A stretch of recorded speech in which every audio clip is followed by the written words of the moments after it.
வணக்கம், welcome to Chitra Murali's kitchen. இன்னைக்கு என்ன பார்க்க போறோம் அப்படின்னு பார்த்தீங்கன்னா, நம்ம வந்து பீர்க்கங்காயும் பச்சை பயிரும் சேர்த்து ஒரு ரைஸ் தான் பண்ண போறோம். ஃபர்ஸ்ட் அதுக்கு வந்து பேன்ல எண்ணெய் விட்டுருக்கு, அது நல்லா காஞ்சிருக்கு. தாளிக்க வேண்டியதெல்லாம் என்னென்னு பார்த்தலாம். ஒரு பிரிஞ்சி இலை, பட்டை, 2 கிராம்பு,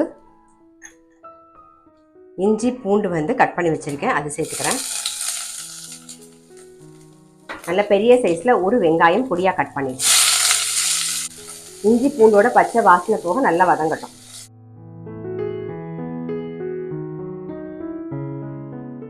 வெங்காயம் நல்லா வதங்கிடுது.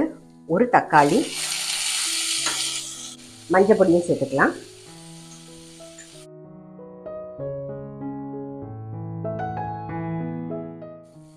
தேவையான உப்பு சேர்த்துடலாம்.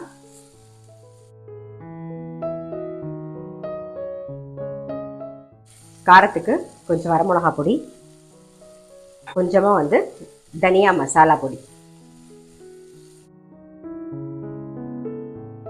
கட் பண்ணி வச்சிருக்கிற பீர்க்கங்காயை சேர்த்துடலாம்.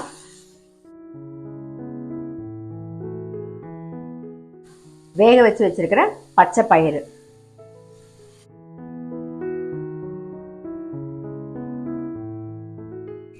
ஒரு கப்பு பாஸ்மதி அரிசி எப்பயும் போல நல்லா வாஷ் பண்ணிட்டு ஒரு 20 நிமிஷம் ஊற வச்சு தண்ணி எல்லாம் வடிய விட்டு எடுத்து வச்சிருக்கேன். இப்ப பாஸ்மதி அரிசியை சேர்த்துக்கலாம்.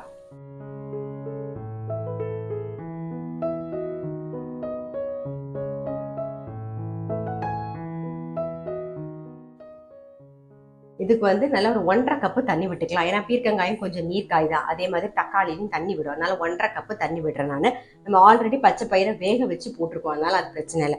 இது வந்து நான் பச்சை பயிர் வேக வச்சேன் இல்லையா, அந்த தண்ணி ஒரு டம்ளர் இருக்கு, ஸோ அதை விட்டுக்கிறேன். எந்த டம்ளர்ல எடுத்துக்கிறீங்களோ அதே டம்ளர்ல விட்டுக்கோங்க. ஒரு 1/2 டம்ளர் வந்து வெறும் தண்ணி, அவ்வளோதான். இது நல்ல ஒரு கொதி வந்தவுடனே சிம்ல வச்சு மூடி வச்சிடலாம்.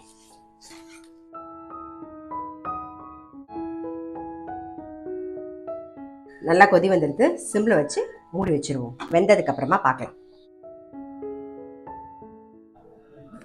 சாதம் ரெடி ஆயிடுச்சு பாருங்க, நல்லா உதிரா வந்திருக்கும். அப்படியே ஒரு ஸ்பூன் நெய் விட்டுக்கலாம். மேலாக கொத்தமல்லி, அவ்வளோதான்.